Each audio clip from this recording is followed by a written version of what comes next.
शिवपुराण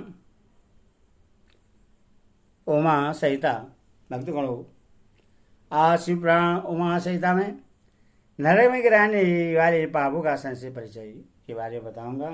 आप इसको ध्यानपूर्वक सुनिए और इस चैनल को लाइक एंड सब्सक्राइब जल्दी कर दें। संत कुमार जी कहते हैं, ब्यास जी, जो पाप परायण जीव महानरक के अधिकारी हैं उनका संक्षेप से परिचय दिया जाता है। सावधान होकर सुनो। पर स्त्री को प्राप्त करने का संकल्प, पराये धन को अपहरण करने की इच्छा, चित्त के द्वारा अनिष्ट चिंतन तथा न करने योग्य कर्म में प्रवृत्त होने का दुराग्रह, ये चार प्रकार के मानसिक पाप कर्म हैं। असगत पर लाभ, बेस सिर पैर की बातें, असत्य भाषण, अपने बोलना और पीठ पीछे चुगली खाना, ये चार वाचिक वाणी द्वारा होने वाले पाप कर्म हैं। अभक्ष्य भक्षण, प्राणियों की हिंसा, व्यर्थ के कार्यों में लगना और दूसरों के धन को हड़प लेना, ये चार प्रकार के शारीरिक पाप कर्म हैं। इस प्रकार ये बारह कर्म बतलाए गए, जो मन, वाणी और शरीर इन तीन साधनों से संपन्न होते हैं, जो संसार सागर से पार उतारने वाले महादेव जी से द्वेष करते हैं। वे सब के सब नरकों के समुद्र में गिरने वाले हैं।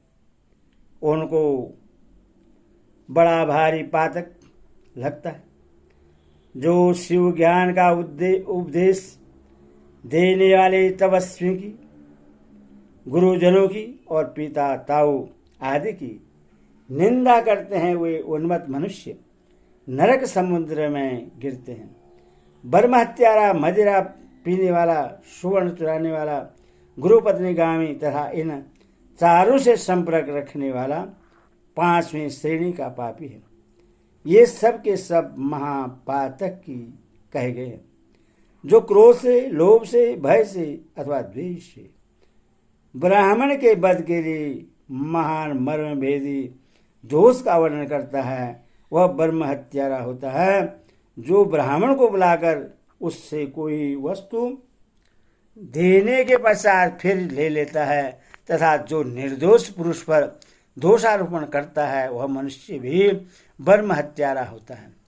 जो भरी सभा में उदासीन भाव से बैठी हुई श्रेष्ठ जिसको अपनी विद्या के अभिमान से अपमानित करके उस निस्तेज हद पृथ्वी कर देता है, उससे ब्रह्म हत्यारा कहा गया है। जो दूसरों के यथार्थ गुणों का भी बलात् खंडन करके झूठे गुणों द्वारा अपने आप को उत्कृष्ट सिद्ध करता है, वह भी निश्चय ही ब्रह्म हत्यारा होता है। जो साधु द्वारा ब्याही जाती हुई गौओं के तथा गुरु से उपदेश ग्रहण करते हुए द्विजों के कार्य में विघ्न डालता है, उससे ब्रह्म हत्यारा कहते हैं। जो देवताओं, ब्राह्मण तथा गौओं के उपयोग के लिए दी हुई भूमि को हर लेता है, उसे ब्रह्म हत्यारा कहा गया है। देवता और ब्राह्मण के धन को हर लेना तथा अन्याय से धन कमाना ब्रह्म हत्या के समान ही पातक जानना चाहिए। जिस किसी व्रत, नियम तथा यज्ञ को ग्रहण करके उसे त्याग देना तथा पंच महायज्ञों का अनुष्ठान न करना मदिरापान के समान पातक बतलाया गया है। पिता और माता को त्याग देना, झूठी गवाही देना, ब्राह्मण से झूठा वायदा करना, शिव भीड़ों को मांस खिलाना और अभक्ष्य वस्तुओं का भक्षण करना ब्रह्म हत्या के तुल्य कहा गया है। वन में निरपराध प्राणियों का वध कराना भी ब्रह्म हत्या के ही तुल्य है। साधु पुरुष को चाहिए कि वह ब्राह्मण के धन को त्याग दे, उसे धर्म के कार्य में भी न लगाएं, अन्यथा ब्रह्म हत्या का दोष लगता है। गौ के मार्ग में वन में तथा गांव में जो लोग आग लगाते हैं वे भी ब्रह्म हत्या ही करते हैं। इस तरह के जो भयानक पाप हैं वे ब्रह्म हत्या के समान माने गए हैं। ब्राह्मण के द्रव्य का अपहरण करना, पैतृक संपत्ति के बंटवारे में उलट फेर करना, अत्यंत अभिमान और अधिक क्रोध करना, पाखंड फैलाना, कीर्ति घनता करना, विषयों में अत्यंत आसक्त होना, कंजूसी करना, सत्पुरुषों से द्वेष कर रखना, पर स्त्री समागम करना, श्रेष्ठ कुल की कन्याओं को कलंकित करना, यज्ञ भाग बगीचे सरोवर तथा स्त्री पुरुष का विक्रय करना, तीर्थ यात्रा उपहार तथा व्रत एवं उपनयन आदि का सौदा करना, स्त्री के धन से जीविका चलाना, स्त्रियों के अत्यंत वशीभूत होना, स्त्रियों की रक्षा न करना तथा छल से पराई स्त्रियों का सेवन करना, ब्रह्मचर्य आदि व्रतों को त्याग देना, दूसरों के आचार का सेवन करना, असत शास्त्रों का अध्ययन करना, सूखे तर्क का सहारा लेना, देवता अग्नि गुरु साधु तथा ब्राह्मण की निंदा करना, पितृ यज्ञ और देव यज्ञ को त्याग देना, अपने कर्मों का परित्याग करना, बुरे स्वभाव को अपनाना, नास्तिक होना, पापों में लगना और सदा झूठ बोलना, इस तरह के पापों से युक्त स्त्री पुरुष को उपपात की कहा गया है। जो मनुष्य गौओं, ब्राह्मण कन्याओं, स्वामी मित्र तथा तपस्वी माताओं के कार्य नष्ट कर देते हैं वे नरगामी माने गए हैं। जो ब्राह्मणों को दुख देते हैं, उन्हें मारने के लिए शस्त्र उठाते हैं, जो द्विज होकर शूद्रों की सेवा करते हैं तथा जो कामवश मदिरा पान करते हैं, जो पापरायण क्रूर तथा हिंसा के प्रेमी हैं, जो गौशाला में, अग्नि में, जल में, सड़कों पर, पेड़ों की छाया में, पर्वतों पर,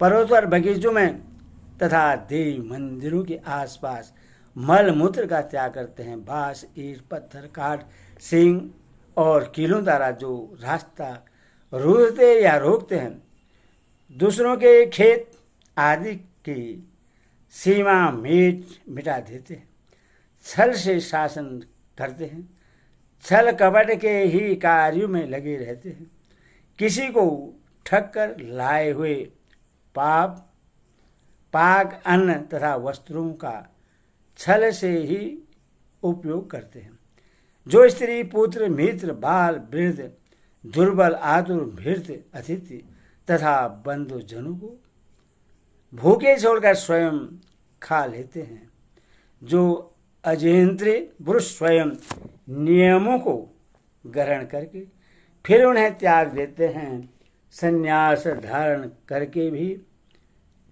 फिर से घर बसा लेते हैं, जो शिव प्रतिमा का भेदन करने वाले हैं, गौओं को क्रूरतापूर्वक मारते और बारंबार उनका दमन करते हैं, जो दुर्बल पशुओं का पोषण नहीं करते, सदा उन्हें छोड़े रखते हैं, अधिक भार लाद कर उन्हें पीड़ा देते हैं तथा सहन न होने पर भी बल पर उन्हें हल या गाड़ी में जोतते हैं अथवा उनके ऐसा बोझ खींचवाते हैं जो उन पशुओं को खिलाए बिना ही भार ढोने या हल खींचने के काम में जोत लेते हैं, बधे हुए भूखे पशुओं को चरने के लिए नहीं छोड़ते तथा जो भार से घायल, रोग से पीड़ित और भूख से आतुर गाय बैलों का यत्नपूर्वक पालन नहीं करते, वे सब के सब गौ हत्यारे तथा नरकगामी माने गए हैं।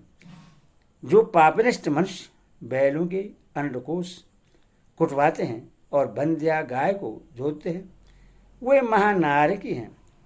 जो आशा से घर पर आए हुए भूख प्यास तथा परिश्रम से कष्ट पाते हुए और अन्य की इच्छा रखने वाले अतिथियों,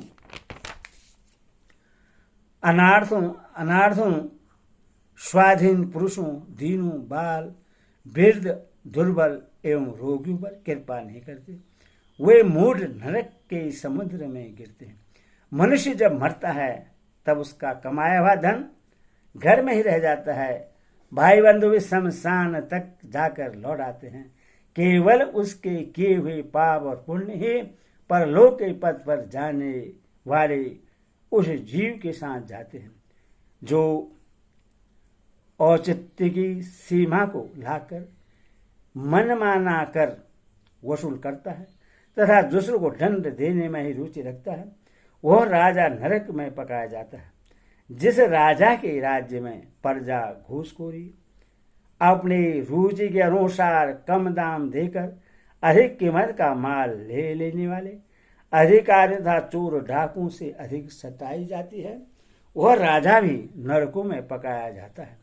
पराई स्त्री के साथ व्यभिचार और चोरी करने वाले प्रचंड पुरुषों को जो पाप लगता है वही परस्त्रीगामी राजा को भी लगता है। जो साधु को चोर और चोर को साधु समझता है तथा बिना विचारे ही निरपराध को प्राण दंड दे देता है, वह राजा नरक में पड़ता है। जिस किसी पराये द्रव्य को सरसों बराबर भी चुरा लेने पर मनुष्य नरक में गिरते हैं, इसमें शेष नहीं है। इस तरह के पापों से मुक्त मनुष्य मरने के पश्चात यातना भोगने के लिए नूतन शरीर पाता है जिसमें संपूर्ण आकार अव्यक्त रहते हैं। इसीलिए किए हुए पाप का प्रायश्चित कर लेना चाहिए, अन्यथा 100 करोड़ कल्पों में भी बिना भोगे हुए पाप का नाश नहीं हो सकता। जो मन, वाणी और शरीर द्वारा स्वयं पाप करता, दूसरे से कराता और किसी के दुष्कर्म का अनुमोदन करता है, उसके लिए पाप गति नरक का फल है। ओम नमः शिवाय।